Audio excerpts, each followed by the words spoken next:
Subscribe to Mufti Tariq Online and press the bell icon for more videos. السلام علیکم ورحمۃ اللہ۔ نبیل کلہڑا Hyderabad India سے یہ بھائی سوال کرتے ہیں کہ بیوی سے فون پر بات کرتے ہوئے اگر کچھ خیالات آ جائیں اور پھر شرمگاہ سے بھی کچھ نکلے تو کیا اس سے غسل فرض ہو جائے گا یا نہیں؟ پلیز رہنمائی ضرور کر دیں۔ بھائی نے بہت اچھا سوال پوچھا ہے۔ دیکھیے، ایک ہوتی ہے مزی، دوسری ہوتی ہے منی۔ اب جو مزی ہے اس کے نکلنے سے غسل فرض نہیں ہوگا، البتہ وضو فاسد ہو جائے گا۔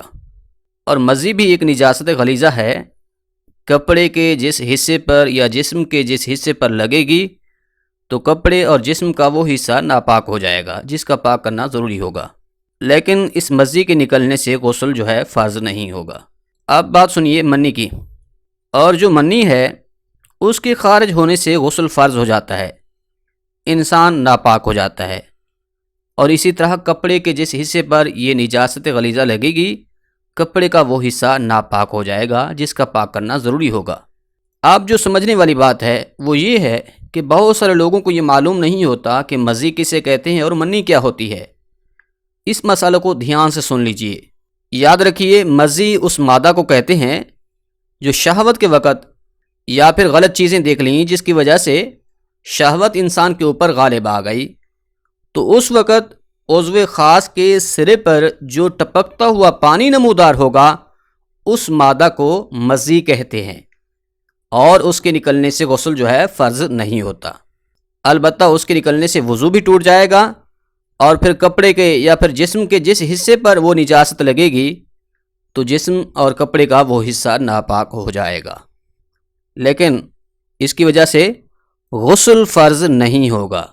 اب یہ سنیے، منی کسے کہتے ہیں؟ منی اس مادے کو کہتے ہیں جو شہوت کے وقت پورے جوش سے ٹپک کر جو مادہ خارج ہوتا ہے اسے منی کہتے ہیں۔ اس کے نکلنے سے غسل فرض ہو جاتا ہے۔ اگر یہ نجاست کپڑے پر لگ جائے تو کپڑے کا وہ حصہ ناپاک ہو جائے گا جس کا پاک کرنا ضروری ہوگا۔ اب بھائی نے جو سوال پوچھا تھا کہ فون پر بات کرتے ہوئے اگر کچھ خیالات آ جائیں اور شرمگاہ سے بھی کچھ نکلے تو اس سے غسل فرض ہوگا یا نہیں، تو اس کا جواب جو ہے وہ ہر انسان کے خود کے پاس ہے۔ ہر بندہ خود اس بات کا اندازہ لگا سکتا ہے کہ مزی خارج ہوئی ہے یا منی۔ اب اگر مزی خارج ہوئی ہے تو اس سے غسل فرض نہیں ہوگا، لیکن اگر منی خارج ہوئی ہے تو اس سے غسل فرض ہو جائے گا۔ امید ہے بات سمجھ آ گئی ہوگی۔ سبحان ربک رب العزت عما یصفون وسلام علی المرسلین والحمد للہ رب العالمین۔